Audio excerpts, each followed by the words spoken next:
Once again, it's Evan Hirsch, and today we're going to be talking about the Met Gala. Hello. How are you doing? Fabulous. You just got back from a destination wedding. I What was did. that like? Tell us about it. So I went to Cancun for my best friend since middle school. Her name is Mehak, and she's marrying her husband Manpreet. And if you could tell by those names, it was an Indian wedding in Cancun. So it was the most fabulous, amazing. I can't imagine any wedding topping that. Really? So it was, the bar was up here. I'd never seen something like that walk before. us through. Walk us through the events. It's just like the culture and the amount of events that they do. They break it up into different ceremonies, so each thing is something special and it all has its individual meaning. So they had more like ritual ceremonies, they had more religious ceremonies, they had more celebration ceremonies, like they had a ceremony called the Sangeet, which is all, you wear different colors and you celebrate the bride, and they did at least an hour of choreographed dances by the family. I turned to the person next to me, I was like, how long did you practice this for? My It was like goodness. incredible. I said, I don't know how, but I want a Sangeet. Like, how do I make that happen? How do I do this, right? How do I do this? Exactly. And what did you wear? How much, I guess you had to bring different outfits for different things, right? Yes, I'm very lucky that the groom's family, they own a store in Hicksville. They own both a bridal shop and a men's store called Samira, and they were very gracious in outfitting me for the occasion. I told them I've never been out of my element in picking clothes, so this was definitely a new experience for me, but I'm really lucky that they guided me through it. And even the people, it's their culture. They came up to me and they said, "You look amazing. Your outfits look great." And I said, "You could give me no better compliment because you genuinely have Oh, seen this your entire life." So that meant a lot. lots of fun. Yes. Yeah, lots of love. That's amazing. So much, so And then welcoming. and then you took a plane. You've been on a lot of planes lately, whether you're flying back to be on the show or you're going here, there, or everywhere. But then you flew directly from that to where? I came straight back on Sunday night, and then the next day was the Met Gala. So there was no turnaround time, and I was like, please don't let this flight be delayed. I don't know if you saw, like, Katy Perry went to space for like 10 minutes and she kissed the ground when she came back. Like, that was me in JFK, like, airport. I was You're like, just happy. please, I need to be back, like, in time for the Met Gala. And I was so lucky that we landed. I got straight to work, finishing up whatever I had to do. And then the next morning was the big day. So tell us about that. What was your involvement this year with it? So if you remember last year, I dressed Bobby Digi Olisa, who works with the city of New York and the cultural arts commissioner. He's actually married to Lori Cumbo, who's a cultural arts commissioner for New York. So I had emailed him and said, you know, last year we killed it. We definitely made a splash last year. Would you want to do it again this year? And he said, yes, let's do it. So it was a super, interesting theme. It was very culturally It was significant. Black Dandy, right? Yes, it was Black Dandyism and super fine tailoring. It's how throughout the years Black men have used tailoring and their outfits and suiting to kind of like further, their way in society. And it really helped to build the culture of how it is, today with more equality. So that was really special to pay tribute to. And it was an honor to dress him because we got to honor his cultural heritage. He's from the Yoruba tribe in Nigeria, so we made accessories that reflect tropes of his cultural upbringing. So that was really special. Amazing.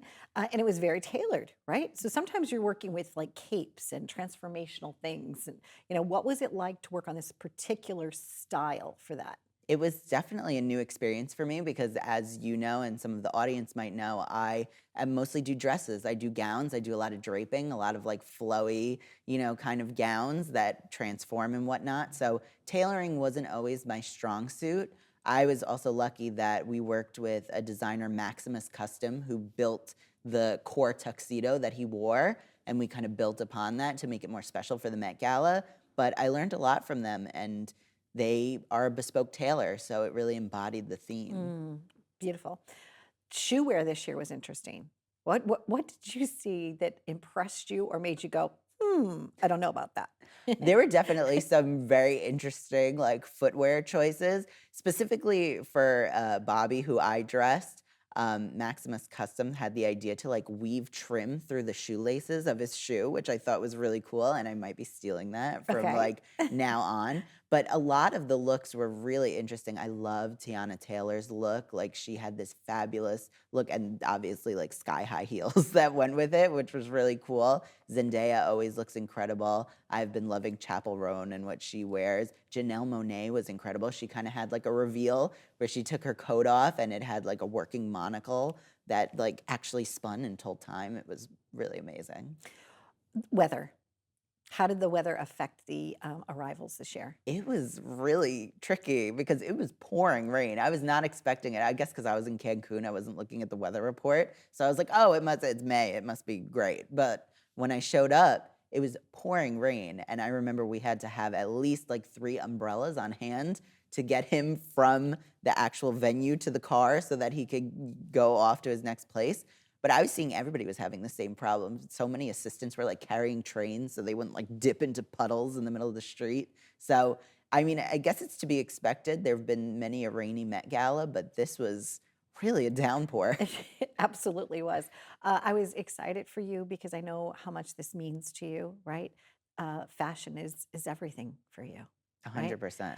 You've also been named some of the accolades that you've gotten recently. Can we talk about that too? Of Like your name's in course. print, you're getting awards from things. So let's talk about that just briefly. Yeah, definitely. I mean, I never like to toot my own horn, but I you know, but are I mean, my I'm shining the you are light on my you. fairy godmother. So you I'm like, yay! I'm so proud of you. Let's rock it. Yes, I was actually honored for the 2nd year in a row at the Fashion Group International. I was nominated for Evening Wear Rising Star Designer, so that was really special. And it's nice to be among your peers in the industry. And Ken Downing, who is the creative director of Halston, like everybody knows the name Halston. He's now the head of design there, was the one presenting my award. And he said the most amazing speech when he introduced me about how I got started in theater and how I always like to say I was made villager number 17 or like a tree. So it clearly wasn't my forte, but I was able to pivot, hopefully successfully. So You have pivoted successfully. It's wonderful to see your star rise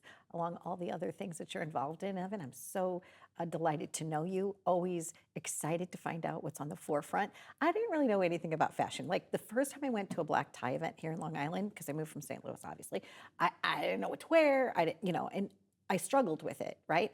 But now, if I ever have any question, I could call you and I'll be like, okay, what do I need to wear? But I love that you sought the help of the experts in what to wear to that wedding, oh right? my Because gosh, sometimes we yeah. all need a little help in fashion.